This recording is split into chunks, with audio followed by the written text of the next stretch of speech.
Hello and welcome to Soul Guidance with Adriana, and thank you so much for joining me for this collective intuitive tarot reading. I am getting the deck ready as we speak,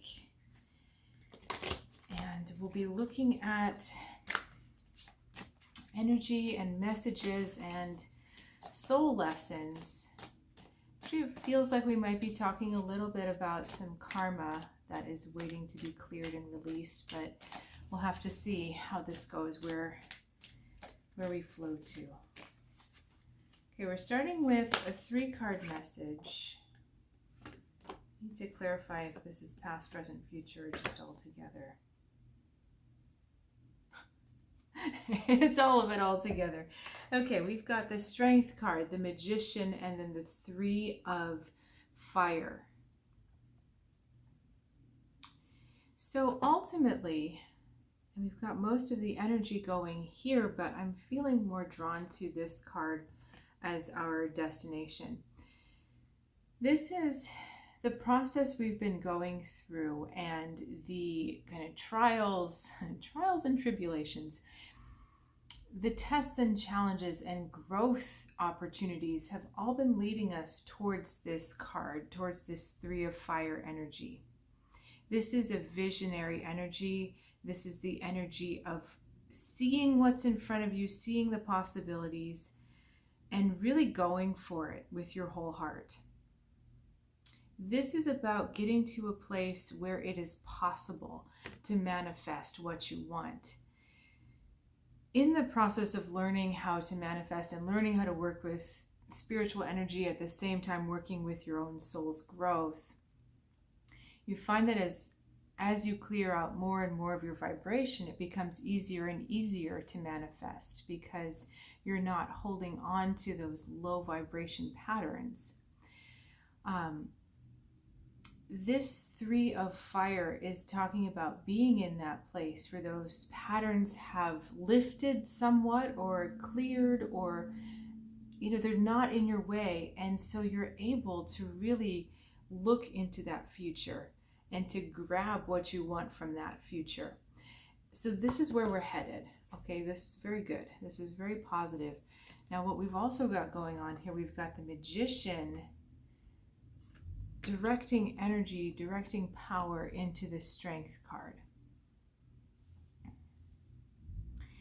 So this is interesting because both of these cards talk about power. Both of these cards talk about strength. And in order to really have this open future where you can visualize and grab and have anything you like, there has been a real amping up, I'm talking about power amplification. There has been an amplification of not just your power, but the necessity to realize what that power is. So there are some situations you've been in that if you take a step back and look at it not through your own personal experience or your personal eyes, as opposed to your impersonal eyes, if you take a step back and look at your situations, some of them have been a little bit comical. Some of them have been actually laughable. When you see what's happening, it's as if it's that energy of parody. It's that energy of things being kind of blown bigger than what they are, but being funny. So have you ever gotten a caricature picture, or you've seen a caricature picture and they accentuate different aspects of your face, but it's supposed to make you laugh? That's a little bit what's going on. These situations have been, when you step back from them, comical, but it's as if they're blowing things out of proportion. They're blowing things bigger than what they are to test how you're going to deal with it. Okay, so these situations have been seeming, or people have been extra dramatic or extra chaotic or over the top, whatever they have been. Everything has been over the top at this time, because the question is, are you really ready to use your power to produce growth when it needs to happen, or to calm and tame chaos when that happens? Okay, So if you cannot, one, choose growth, or if you're not willing to calm and tame the chaos, it's not going to be possible to manifest with these bigger energies. It's not going to be possible to manifest that bigger dream. So if you still feel like you're kind of in the throes of this battle here, and these are very dramatic looking cards, that's what's going on, is that you're either being asked to elicit, inspire, or support growth in yourself and other people, or you're being asked to calm down these wild energies that are out of control. It's one of the two there. Okay, what else do we need to know about that? I'm going to ask about resistance. What is making us want to resist this place or this journey? It's a long message. 2 of air, 5 of air, 7 of earth, 8 of earth.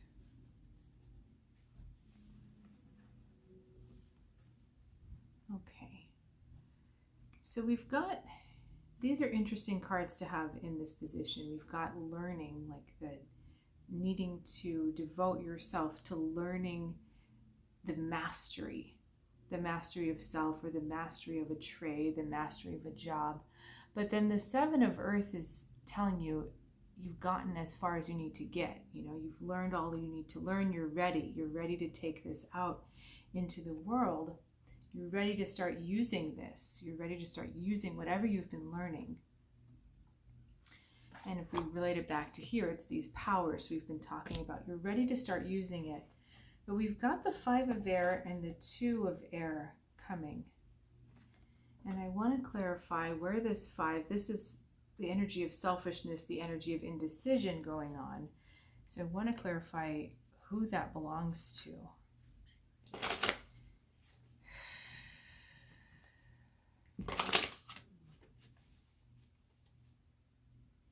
I see. Okay. It's because you're having to use this energy, whatever you've been learning, whatever you're ready to use now, you're having to use it in this space of deception rather than the space of acceptance. Okay? So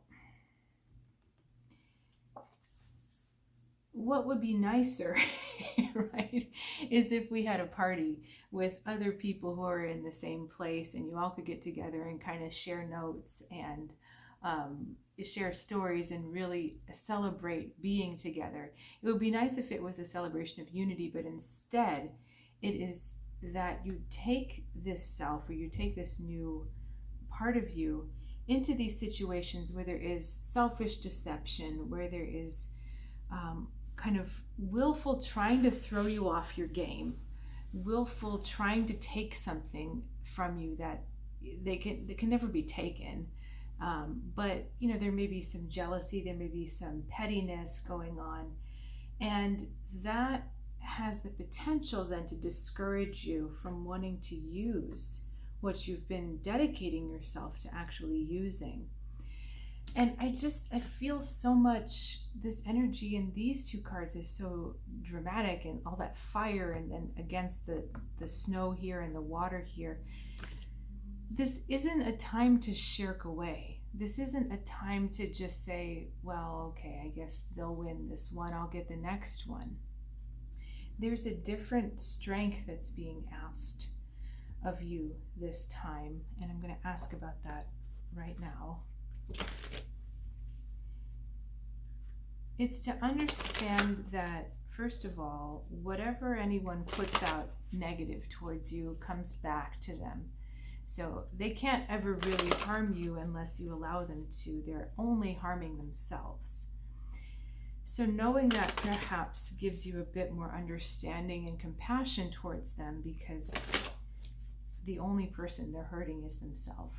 I don't know if you've ever watched that series. I think it was on Netflix for a while. It's called Merlin. I think it's a few years old, but it was done with an all British cast.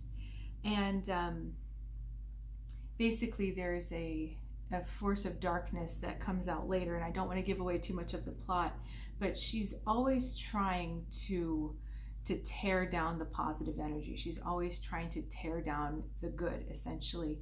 And every time she tries to do that, it blows up in her face. Even when she tries to involve other people and she persuades and convinces them to be on their side, it blows up in her face. It never works.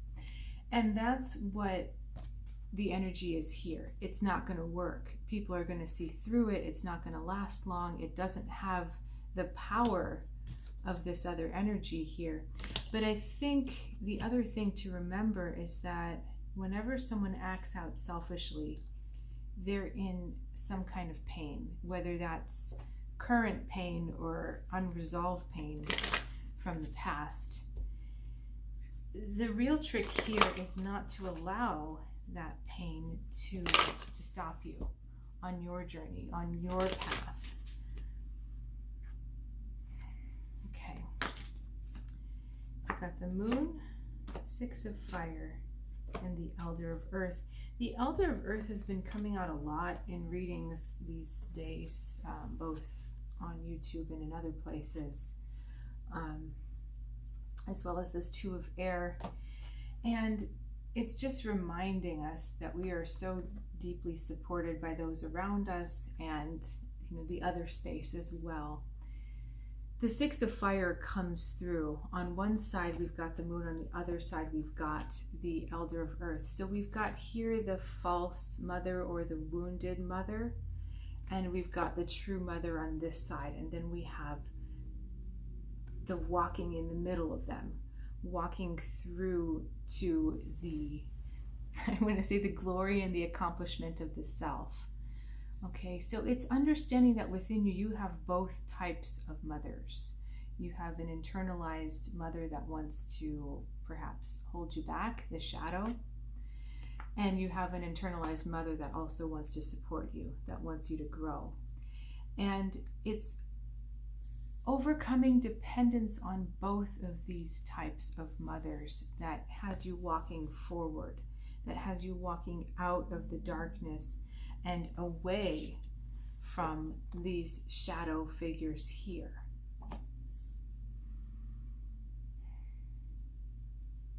This is really interesting because, we talk a lot about nourishing and nurturing the inner child. But I feel as though this reading here is transcending a lot of that. It's almost as if the inner child is growing up saying, you know what, I actually don't need to be nourished anymore. I'm okay. I've got it. See, this is like that child walking forward in all of this strength and light and confidence. So I think it's about knowing you have that support if you need to fall back on it, but it's understanding that you've cut your umbilical cord from both of these, the shadow mother and the good mother. You've cut the umbilical cord and you're able to breathe on your own. And knowing that you have that strength makes overcoming this darker energy much, much easier. I'm going to go into the karmic ties in the extended reading because there's a lot more in this particular spread right here. So I'm going to go into the karmic ties in the extended reading. This one will be a little bit longer than the usual daily intuitive inspirations, so they are the extended for this reading is $7.99. So if you'd like to follow me over there, the link is in the description below. And if that's not quite your thing, but you're still interested in perhaps getting a little deeper into your own personal spiritual path, I am still offering one-on-one readings, and I'd be more than happy to schedule one for you, work with you on your path. So I'll see you soon, and have a good one.